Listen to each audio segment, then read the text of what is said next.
கர்த்தர் உன்னை எல்லா தீங்குக்கும் விலக்கி காப்பார். பிரியமான தேவச்சனமே, ஆண்டவர் இன்றைக்கு விசுவாசத்துல வாழ்ந்திருக்கிற தேவ பிள்ளைகள் அநேகர் எனக்கு பயந்த சுபாவத்தோடு தான் வாழ்ந்திருக்கிறோம். அநேக தீங்குக்கு பயம், அநேக வியாதிக்கு பயம், அநேக தேவைகளுக்கு பயம், அநேக குடும்ப சூழ்நிலைக்கு பயமாய் நம்ம காத்துக்கொண்டு பயந்து வாழ்ந்து கொண்டு இருக்கிற சூழ்நிலையாய் காணப்படுகிறது.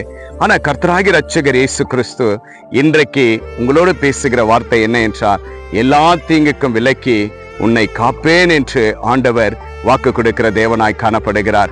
அன்பான தேவ பிள்ளைகளே, எத்தனை தீமை வந்தாலும், எத்தனை பயங்கள் காணப்பட்டாலும், எத்தனை வியாதிகள் காணப்பட்டாலும், எதை குறித்தும் சோர்ந்து போகாதபடி இயேசு கிறிஸ்துடைய வல்லமுள்ள நாமம் எனக்குள்ள காணப்படுகிறது, என் தேவன் எனக்கு வாக்கு கொடுத்தார் என்று உங்களுக்குள்ள ஒரு உறுதி காணப்படும் பொழுது நிச்சயமாகவே நீங்கள் ஜெயத்தை பெறுகிற தேவ பிள்ளைகளாய் காணப்படுகிறீங்க.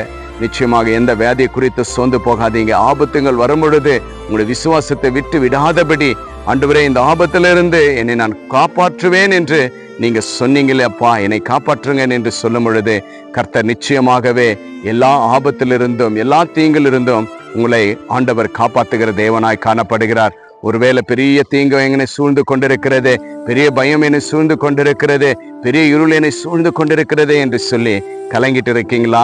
ஆண்டவர் இன்றைக்கு வாக்கு கொடுத்தார் இல்லையா? சங்கீதம் 121:8 சொன்னது போல பாருங்க, கர்த்தர் உன்னை எல்லா தீங்குக்கும் விலக்கி காப்பேன் என்று ஆண்டவர் வாக்கு கொடுத்திருக்கிறார். இன்றே விசுவாசிங்க.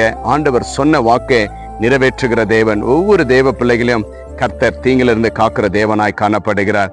நிச்சயமா உங்களை தீங்கு அணுகாது. இயேசு உங்களுக்கு நிழலாய் இருந்து ஆண்டவர் உங்களை பாதுகாக்க வல்லவராயிருக்கிறார். விசுவாசிங்க. கர்த்தர் நிச்சயமா தீங்கிலிருந்து விடுதலை கொடுப்பார் என்று நம்புங்க. கர்த்தர் பெரிய காரியத்தை செய்வார். நாம்